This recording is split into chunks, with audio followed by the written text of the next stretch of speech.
संसद के मानसून सत्र का पहला ही दिन बड़े सियासी शौक के साथ शुरू हुआ।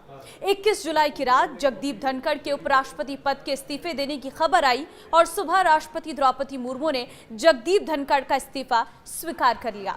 गृह मंत्रालय ने इसे लेकर अधिसूचना भी जारी कर दी है। अब चुनाव आयोग ने जल्द से जल्द उपराष्ट्रपति चुनाव की बात कही है। चुनाव आयोग ने उपराष्ट्रपति चुनाव की तैयारियां शुरू कर दी है और इसको लेकर अटकलों का बाजार भी गर्म हो गया है कि जगदीप धनखड़ की जगह कौन लेगा, अगला उपराष्ट्रपति कौन होगा। नमस्कार, मैं हूं आपके साथ ममता तिवारी। आप देख रहे हैं न्यूज़ 18 का डिजिटल प्लेटफॉर्म। उपराष्ट्रपति जगदीप धनखड़ के इस्तीफे देने के 3 दिनों के भीतर निर्वाचन आयोग ने इस पद के लिए चुनाव प्रक्रिया की शुरुआत कर दी है। चुनाव की तारीख जल्द घोषित की जाएंगी। इस बीच बीजेपी इस पद के लिए अपनी विचारधारा के प्रति समर्पित कार्यकर्ता को उम्मीदवार बना सकती है। कांग्रेस के नेता उपराष्ट्रपति चुनाव में विपक्ष की ओर से संयुक्त उम्मीदवार उतारने के संकेत दे रहे हैं। इसे सत्ता पक्ष और विपक्ष के बीच टकराव के नए दौर का संकेत भी माना जा रहा है। कांग्रेस के एक वरिष्ठ नेता ने कहा है कि ये चुनाव की प्रक्रिया नहीं, वैचारिक लड़ाई है। हम सरकार के कदम का इंतजार कर रहे हैं और इंडिया ब्लॉक ही नहीं, इससे बाहर के विपक्षी दलों से भी बातचीत कर रहे हैं। कांग्रेस सूत्रों का यह भी दावा है कि उपराष्ट्रपति पद से जगदीप धनखड़ का इस्तीफा सामान्य नहीं है। कांग्रेस सूत्रों का यह भी कहना है कि ना फेयरवेल हुआ, ना ही फेयरवेल स्पीच, बस अचानक एग्जिट हो गई। राज्यसभा में विपक्ष के नेता और कांग्रेस के अध्यक्ष मल्लिकार्जुन खड़गे ने जगदीप धनखड़ से शिष्टाचार वार्ता की। कांग्रेस का मानना है कि राज्यसभा में विपक्ष की राजनीति से जो राजनीतिक तूफान आया, उसमें फंसकर जगदीप धनखड़ ने इस्तीफा दिया है। जगदीप धनखड़ ने भारत के उपराष्ट्रपति पद से इस्तीफा दे दिया और उनके इस कदम से राजनीतिक हलकों में सभी लोग स्तब्ध हैं। विपक्ष पहले से ही अपने सवालों से सरकार पर हमला बोल रहा है। क्या इसके पीछे कोई और वजह है?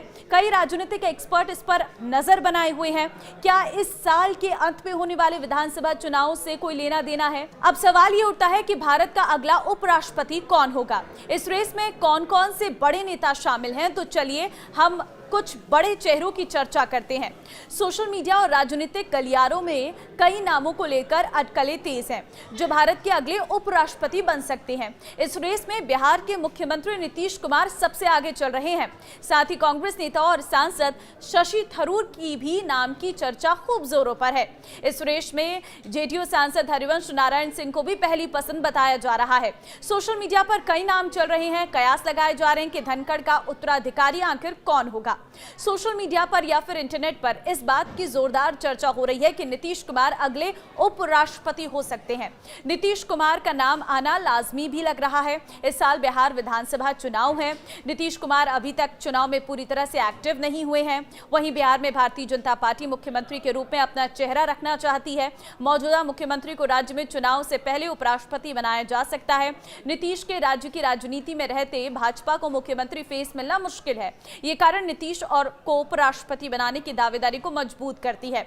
मीडिया रिपोर्ट्स में जेडीयू सांसद हरिवंश नारायण सिंह को उपराष्ट्रपति पद के लिए अगली स्पष्ट पसंद बताया जा रहा है। बताया भी जा रहा है कि इस लिस्ट में सिंह का नाम सबसे आगे है, क्योंकि वे वर्तमान में राज्यसभा के उपसभापति हैं। संविधान के नियमों के अनुसार सिंह आज से धनखड़ की अनुपस्थिति में नए उपराष्ट्रपति के निर्वाचित होने तक राज्यसभा के सभापति यानी कि उपाध्यक्ष का कार्यभार संभालेंगे। सोशल मीडिया पर लोगों का कहना है कि सिंह के नीतीश कुमार और प्रधानमंत्री नरेंद्र मोदी दोनों के साथ संबंध बहुत शानदार है और इसलिए कई लोगों का ये मानना है कि एनडीए उन्हें उपराष्ट्रपति पद का उम्मीदवार बना सकता है। हाल के दिनों की घटनाओं को देखे जाएं तो शशि थरूर के बयान और एक्स पर पोस्ट या फिर 2024 लोकसभा के चुनाव में जीत के बाद शशि थरूर ने कहा था कि वो अगले चुनाव में सांसदीय का चुनाव नहीं लड़ेंगे। इससे पहले मोदी सरकार ने ऑपरेशन सिंदूर के लिए सर्वदलीय प्रतिनिधि मंडल के अमेरिका दौरे के लिए उनको चुना था। कांग्रेस के साथ थरूर के मतभेद और मोदी सरकार के साथ उनकी नजदीकियां, खासकर ऑपरेशन सिंदूर पर सरकार के आउटरीच कार्यक्रम का हिस्सा बनने के बाद पिछले कुछ दिनों में सुर्खियां बटोर रहे हैं। एक वरिष्ठ पत्रकार ने एक्स पर लिखा है कि एनडीए के 2 प्रमुख केंद्रीय मंत्री और शशि थरूर उपराष्ट्रपति पद के संभावित दावेदार हैं। आरिफ मोहम्मद खान इस समय बिहार के राज्यपाल हैं, केरल के पूर्व राज्यपाल रह चुके हैं। वो एक चर्चित और मुखर राजनेता के रूप में जाने जाते हैं। उनकी दिल्ली की यात्रा और राजनीतिक अस्थिर राजनीति में उनकी सक्रियता ने भाजपा और एनडीए गठबंधन के भीतर ये संभावना जताई है कि भाजपा नेतृत्व अपने प्रतिनिधित्व और छवि को देखते हुए ऐसे नामों पर विचार कर सकती है जो संविधान, धर्म धर्मनिरपेक्षता और सार्वजनिक संवाद के मामलों में संतुलन बना सके।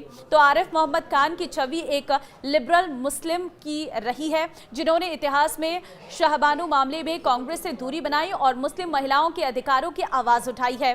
हालांकि राजनीतिक के जानकारों का यह भी मानना है कि बीजेपी इस पर अपनी ही पार्टी के किसी वरिष्ठ और अनुभवी नेता पर दांव खेल सकती है। ऐसे में उपराष्ट्रपति की रेस में कुछ और नाम भी ऐसे हैं जो चर्चाओं में हैं। अगर बीजेपी अपने ही दल से किसी को नेता बनाती है, उपराष्ट्रपति बनाती है, तो उसमें थावरचंद गहलोत ये एक नाम है, क्योंकि बीजेपी के वरिष्ठ नेता और दलित समुदाय के प्रमुख चेहरों में से एक है।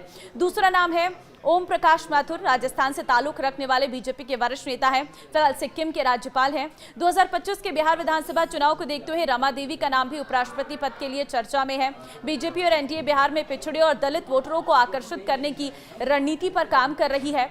उपराष्ट्रपति पद के लिए संभावित उम्मीदवारों की रेस में सबसे नया नाम है रामनाथ ठाकुर का। हाल ही में जेपी नड्डा से मुलाकात के बाद रामनाथ ठाकुर के नाम की चर्चा तेज हो गई है, लेकिन संख्या फैक्टर क्या है वो भी आप जान लीजिए। सूत्रों की माने तो लोकसभा की वैसे तो कुल संख्या सदस्य 543 सदस्यों की है, लेकिन बसीरघाट बंगाल लोकसभा सीट के रिक्त होने से लोकसभा के मौजूदा कुल संख्या 542 है। वहीं राज्यसभा की कुल सदस्य संख्या 245 है, जबकि 5 सीटों के रिक्त होने से अभी उनकी कुल सदस्य संख्या 240 है। ऐसे में लोकसभा में राजग के पास कुल 293 और राज्यसभा में 129 सदस्य हैं। उपराष्ट्रपति पद के लिए पात्रता क्या रहती है?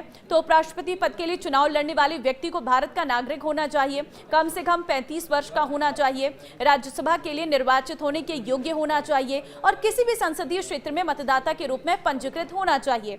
उन्हें राष्ट्रपति, राज्यपाल या मंत्री जैसे पदों को छोड़कर केंद्र या राज्य सरकार के अधीन किसी भी लाभ के पद पर नहीं होना चाहिए। उपराष्ट्रपति का चुनाव कैसे होता है ये भी आप जान लीजिए।